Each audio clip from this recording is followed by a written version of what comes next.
I think the island does have a poverty problem, or is it a low-income population problem? Because Guernsey is quite affluent. And if we do have a problem, how does it rank for you alongside other pressures and issues that Guernsey is facing?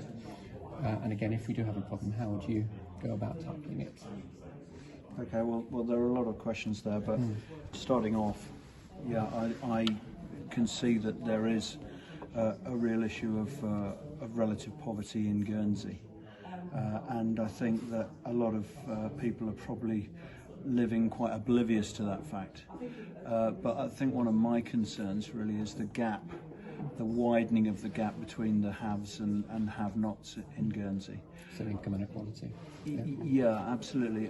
And this is something that needs to be kept at the forefront of our minds in any policy that the states are talking about. I think the temptation is to look at an issue like this, which is obviously crucial. You've given us the figures on how many people are affected here, and think that we have to look at this in isolation, but I think we have to consider it when we're looking at all sorts of policies across the board and take into account any decisions the states make and the impact that it has on families and individuals. And obviously there are some suffering more than others.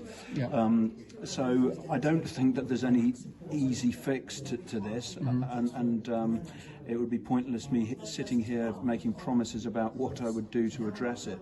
But what I'm very keen to do is to make sure that it stays high up the political agenda, that we have meaningful and regular discussions about it. I mean, as you've said there, a report into this, we haven't had a substantial one since 2015. So I'm keen that this stays on the agenda, and it's going to be crucial to get the right people in employment and social security. Thank you very much. I know the time goes quickly, so it's a multifactorial problem, but one that you recognise as an issue, and you would look to narrow the inequality gap between the haves and the have-nots, as you say. Okay, thank you. Chris. Right, it's key to my manifesto, to be quite honest. I wouldn't disagree with much of what Simon said at all. And for me, I would tackle income tax, reform income tax, and I would make a promise about that. In actual fact, my first action that I would be fighting for was to raise personal allowance to £15,000. And the reason why I put that figure out is because that would take a significant portion of the people that you've referred to out of the income tax system completely.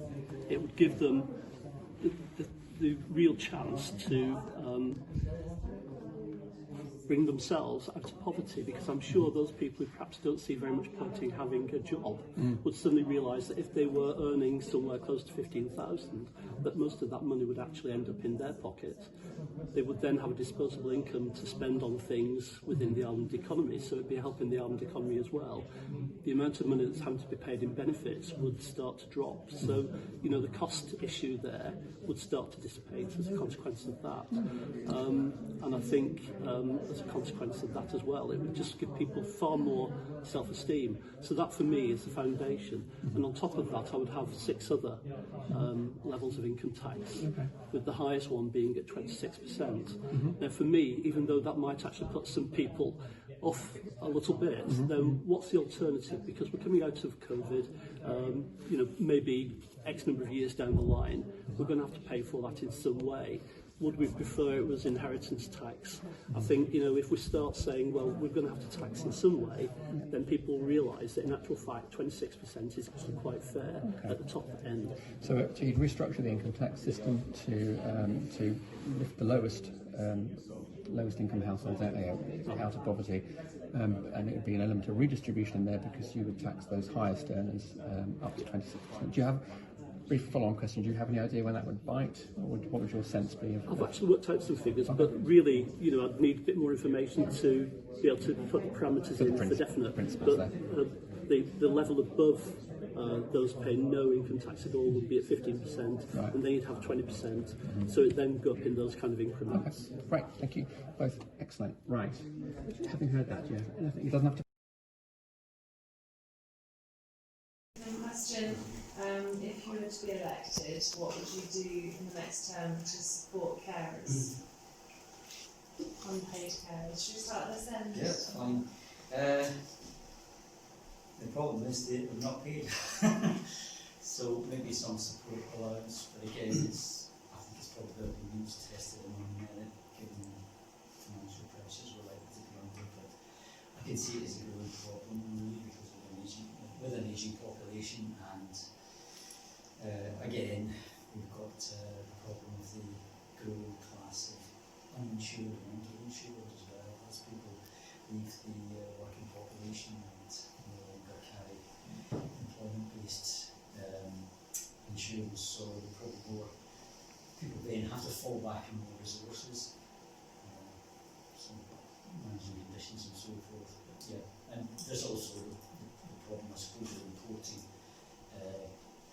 carers to work within the home, because I suppose primarily guest workers and if we're going to have a SWAS programme, expanded SWAS programme, we'll need to think about expenditure in that direction as well. Thank you. We'll move on to Josh. Yeah, I think a big part of carers is going to be, for working for carers is going to be getting through anti-discrimination legislation to protect against carer discrimination and obviously support like flexible work hours, etc.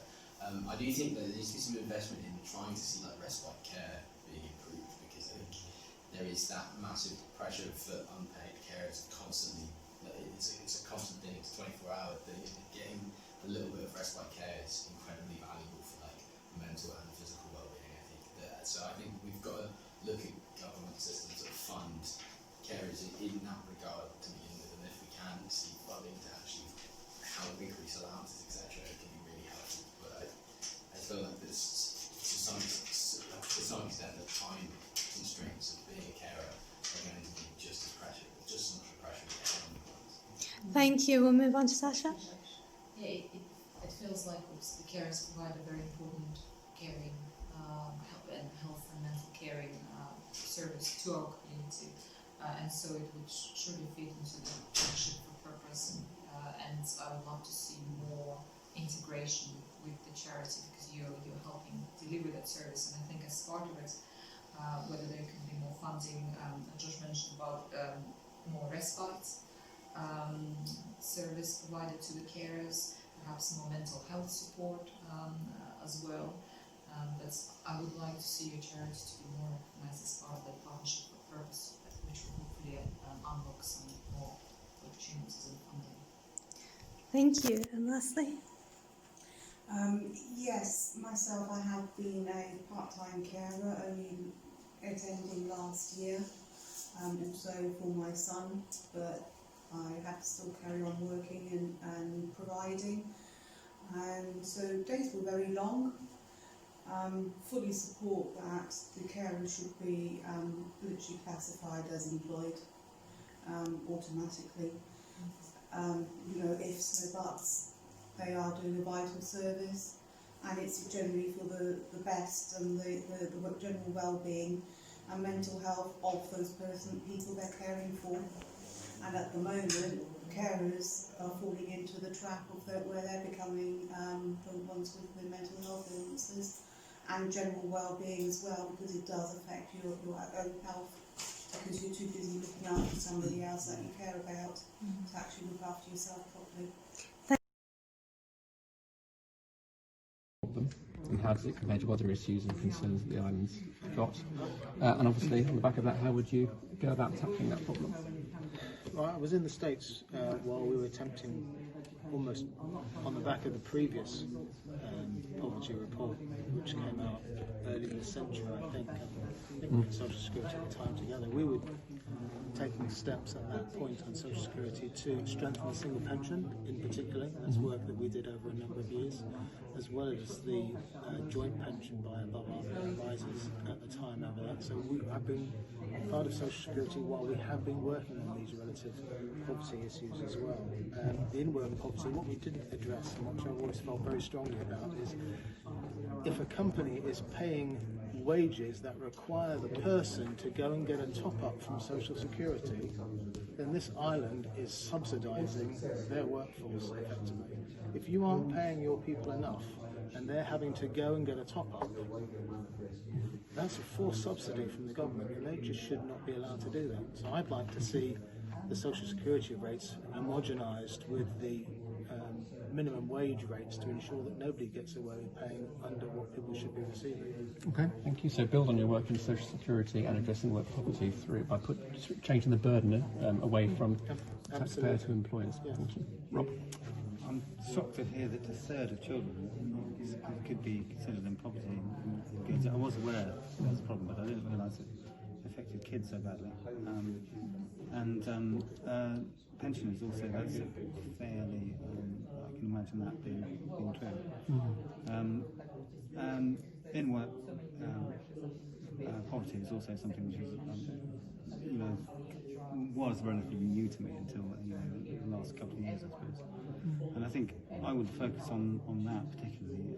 I think we should. I'm very green. My platform's very green, and I think we should invest in green jobs. And some of those could be jobs for upcycling, recycling, and building our new green infrastructure. There could be more jobs available for that. And another thing that strikes me is that for kids, being at school can be a break from a poor home environment. So that's an opportunity for the state to improve them, to focus on them, and to give them more equal opportunities, and to make sure they're fed well as well. Thank you. Okay, so sobering statistics for you, you would principally use an economic solution to sort of create more job opportunities, and you'd have it dovetail with your green investing. Okay, thank you. John? Basically, I think apprenticeships over here would be very important for helping the economy, also obviously helping with the poverty over here especially. I think it's difficult sometimes for the younger generation after they finish school, for instance, to then find a job that is suitable for them, so therefore apprenticeships would be great because it would help the employer, it would help the Guernsey economy, and I think it would also just help the island in general. Just single parents, obviously that's like it's all massive what you've told us, but with the pensioners I've been looking into the different equity schemes that they're doing with the houses and everything, and I think that I looked at the English policies and the percentage and everything, and I do think that does make it fair potentially, but at the same time it's a very difficult subject, so I would have to do some more research. So a combination again of sort of an economically driven increase in jobs, principally apprenticeships, and also some way of unlocking some of the equity in properties owned by older people. Okay. Yes, but looking after it as well. Yes, but not putting them at risk in doing so. Yeah. Thank you. Right, we've got a few minutes left. I think there is a problem. What actions would you take to address it?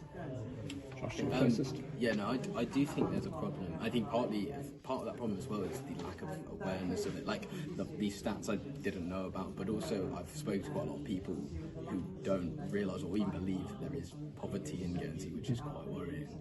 In terms of addressing it, I think we do need to work. I'm not 100% sure on a model to do it, but I think we do need to work a bit on redistributing wealth and allowing, because we're so affluent on the whole. We shouldn't be able to accept that there are people who are living in poverty here, and I think that I think that's probably going to come through some form of tax reform at some point. But I think we need to work out the best model to do that, to make sure that we're supporting everyone fairly and just generally trying to reduce those stats, preferably to zero. So sobering statistics, drive them down, and do so in a sort of considered way that doesn't penalise people unfairly, and is sort of a fair and measured approach to it. Yes, yeah. Okay, thank you. Thank you very much for raising even more awareness. I think throughout actually the campaign I've become even more aware about the issues we've had, and I feel all the big picture things they're trying to do with the island, actually we need to address poverty as one of the most critical, to be honest. As you mentioned, I think we haven't done a study in 4 or 5 years. I would like another study to be done, but I think we also need to address it and work together across departments and with the community, perhaps have a poverty project, whatever we call it, but I think it cannot be solved in silo in a department. So I would like to bring kind of the community, private sector, public sector together to actually try and tackle it. figure out what are the interventions we could make, because I don't, there's like the cycles of poverty, and there are certain families who kind of go through those cycles. Is it those families, or is it also much wider than that? So I think it's a critical issue too. Is that the first bell? That was the start bell. Oh, okay, look at that then. Well, in that case then, thank you. Oh, we have lots of time then. Let me open it up then. So, your questions. And how would you go about tackling this if you were given the opportunity? Like, certainly can't argue with the numbers. In terms of living conditions, I'd say a big, I suppose, underrepresented part of our society would be our hospitality workers. So for my own employees, having seen some of the living conditions that they are in, I think it's quite grim. I personally wouldn't want to live in there, and I would describe them as almost, where they are paid and they choose to live there, there are people willing to take advantage with very cheap rent. How would I tackle that? I think a big part of education in terms of what things cost in life, I think that would go a long way to people then actually paying a fair price for what they are buying. If I give you the context of my own business with selling a coffee, I could sell it a lot cheaper and I might sell more, but I'm not going to make enough to pay the staff. If people understand the work that goes in and then what these people need, how much people need to take home money, then they might start to understand that actually you have to pay a certain amount to lift people out of poverty. So I think actual education on just the cost of actually breaking down a product would go a long way. It might also then create people willing to do that. They might then be willing, because we can afford, the vast majority of our population can afford to pay more for the food. It's the biggest part of our life, but we are constantly driven like a race to the bottom to buy the cheapest food that we can get from elsewhere. If we actually understood and we took interest in it, we would buy more like sustainable ingredients that could be produced locally, and we would actually create job opportunities that are more fulfilling for people to kind of climb up. Okay, so in summary, sort of a reorganisation of value of goods and products and services, and hopefully that would connect to increased wages being paid to employees. Okay. I mean, if I give you just an example, the amount of times I've had lawyers come into my cafe and complain about a £3 coffee, I think, if I go to you, you charge like £3 just to sneeze in front of me. They just don't get the value of how much goes in for those lower class employees. Thank you. Time being time. That's right. I think it's quite a big problem within our community, and I do believe that we need to look at bumping up our minimum wage for starters. I think that gets exploited quite a lot by businesses, we need that's a key, because I don't know if you agree with me, but I think social security is subsidising businesses that are taking the mickey out of local people. I think another problem that caused poverty and is causing more poverty, and you might agree with me here, that the PML law, that you've pushed everyone over into local market, which has bumped all the prices up in local market, and the rents have gone through the roof, and people just can't afford to pay those rents in general. And I think that is a massive issue. And it comes down to just it's not I see I've lived it, if that makes sense. It's quite a sore subject to me, that, to be honest with you. So I personally think that it's just a massive piss take, and that's the only way that's all I can say about it. So you'd look at the amount, the proportion of your income that you spend on housing. Here is an absolute joke. And and it needs to be dug into big time. And I think you need another report as well, because I think that's a 5-year-old report and it's got worse. Okay, so new report, shift more of the burden onto employers to pay a decent wage, or what's defined, and tackle the cost of housing. Yeah, and that PML law is the key, I think. Thank you. One thing you didn't mention that's been done recently was a health and wellbeing survey, which actually identified, alongside the Joint Strategic Needs Assessment we did through Public Health, looking at the over 50s, we actually found that it's people that are under 50 that are more likely to be in relative poverty. The ones that were struggling to pay their way is whether the over 50s have had more disposable income. It's not over. It's always easy to generalise, because you say, well, that group are the ones that are more likely to have this. So it's not necessarily true across the board. As you say, single pensioners are affected as well. But it did show that generally it's under 50s that are struggling to get on the housing ladder, especially that it's the cost of living. The cost of living in a house is expensive here, and the quality of the housing as well, for some people, means it's expensive to run it. But for me, one of the things is making sure that we've got more affordable housing and housing that is energy efficient, that has got low running costs, so people aren't, the money isn't just going out on stuff just to keep it going. That's one thing. But then it's all about, for me, the whole thing about the model of health and care, the partnership of purpose, it's about the wider determinants of health. As you said at the very beginning, the poorer you are, the more likely you have to have bad health. But you've got to look at those wider determinants of health, which is like education, how important, and the more educated you are, the more likely you are to get out of poverty, and the more equality that we have in all those areas means that Gini coefficient will be squashed right down. Wages need to just move.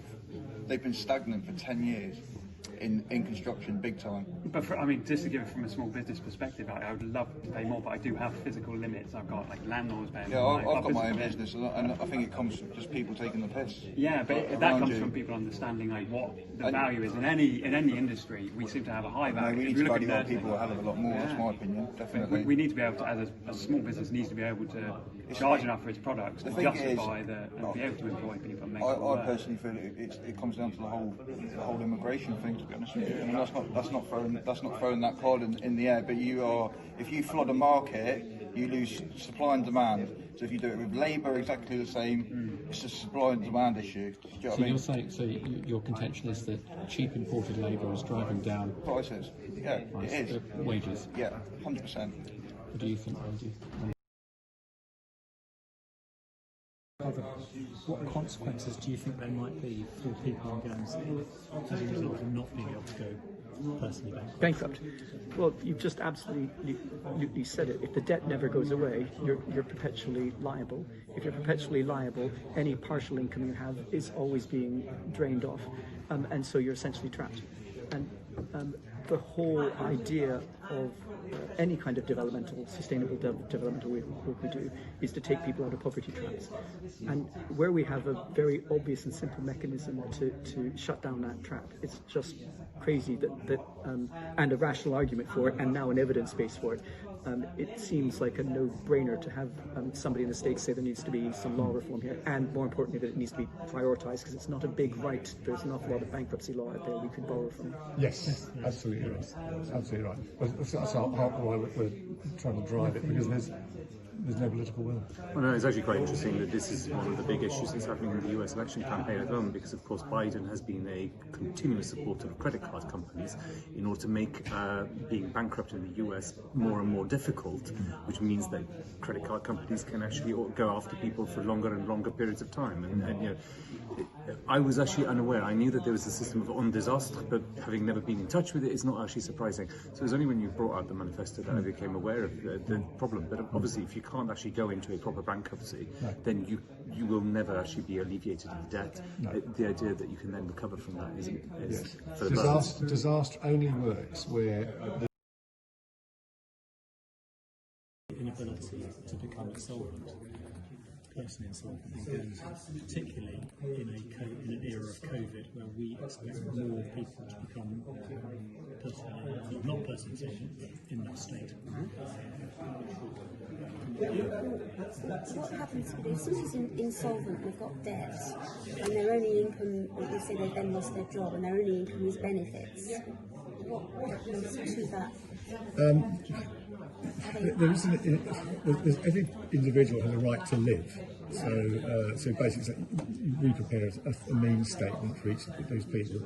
If there's anything left out of paying the rent, paying the food, at a pretty minimal level, it will be shared amongst whatever creditors. If there's anything left at all, and sometimes there is, and sometimes there isn't. A lot of cases there wouldn't be. A lot of cases there isn't. It just sits there forever, and so you can never get rid of it, which is a hell of a thing to have around your neck. There's two types of debt, aren't there? There's those actually secured against property, and those that are actual commercial debt. Secured debt is the people who have got the security are usually in the best position, because they'll just go and repossess the house, sell the house, but then what happens to the people? But consumer debt is a different matter. In the UK, you actually have voluntary agreements with the debtors. Yes. Normally has some sort of agreement, either a fixed plan or you agree to a certain discount of the debt. Which is kind of what we're hoping to bring in here. Whether you have secured debt, unsecured debt, whatever it, if you become insolvent in Guernsey, you can't become insolvent. You can't become insolvent. Exactly. So you can't start again. No.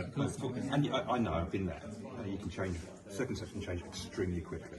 Yes. I was in a situation where 2 incomes doing, I said thank you very much. Yes. And you're down to a single parent. Yes. And at that point, fortunately, we were okay, but I've seen others who absolutely struggle. So if you've got another job sort of coming out of that, would that just sort of linger over your head and prevent you from working? Or? It doesn't necessarily prevent you from working, but it just... But all the money you earn is expected will get dragged back into the debt. Well, elsewhere, over a certain period of time, you become... you get back on your feet. Yeah. Well, ironically, 5 years in the UK? There's still ironically, because basically when corporate companies go bust, you end up basically, the creditors will agree, or in corporates, that they'll be told they are getting so many pence in the pound for their debt. Yeah. Ironically, it should be the same for individuals. Yeah. After some period of time, the creditors are told you're getting so many pence in the pound. It's exactly, but you can't as an individual in Guernsey. You can't. Well, I didn't know the legislation wasn't there. That's scandalous. I'm saying this is a bit of awareness. The individual should have a right to live. Exactly. And if they've got young people, children, they should have a right to that home as well. John said something I thought was very powerful just earlier on, which was, take this in the spirit of sin, if you commit some heinous crime, you murder somebody, you go to prison, ultimately you serve your time and you move on. Yeah. If you're running a shop that you happen to own for personal guarantees again, through no fault of your own, it goes bust. Yeah. It's literally a life sentence. And your brother might chip in to help you, your sister, your mum, your dad. It all goes. Yeah, absolutely. Because you cannot move on.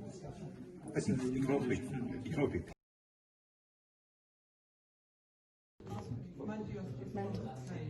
Well, yes. I imagine it would have a very detrimental effect on people's mental health. So, to make sure I understand correctly, basically people's debt would just continue to accumulate, with interest charges, etc., if they are unable to declare themselves insolvent. Correct. Exactly. And they might lose their house, become their husband, their wife, their family, their brother, their sister, because everyone gets sucked into it. No credit rating. Yeah. Everything. Well, you do get a credit rating. You get a very, very bad one, and it's very difficult to get rid of those. Yeah. So you can't get back in. Well, it's very hard to get back into work. Yes. So you're kind of condemned to become more and more dependent on the state, and less and less capable of managing your affairs. So when the forms it actually states, "Oh, have you ever been bankrupt?" But we can't be bankrupt in Guernsey. Because you haven't got a lien. What about businesses? Yeah, there's plenty of legislation about companies going insolvent. But whenever they talk about liquidations, administrations, that sort of stuff, that's all to do with companies, and companies can. So what about sole traders? No, they can't go insolvent because How come the bank takes out guarantees on your home? Because that's why. It's because they want security over the money that they're going to lend you, and if you've got a secured debt, the bank can come after you for the secured debt. Quite often it's a bond on a property, and get repossessed. Even not a sole trader, if you started a company, you might make guarantees, so the company can get bankrupt. So that's fine, of course it's not fine. It will disappear. But you might then lose your house, and then become personally insolvent, and then, but you can't. So because you're stuck for life. You're stuck for life, and you can't get another job, and the downward spiral starts. And we think, we don't know this, but we suspect that in a year, this is going to be a bigger and bigger problem. Unless the new government actually works from the bottom up. It's not just entertainment. Well, we think that you have to do something about consultancy. Definitely. Because all of our issues, citizens' rights issues, we don't think any of them has got a capital cost. It's just we do need the legislation to support these. Even if they have got a capital cost, the actual long-term cost is reduced hugely. So you're making a saving in the long run, which should be counted as like credits. I'm spending today to save tomorrow. And I think a lot of different areas in the space actually needs to start looking at that across the board. The more I hear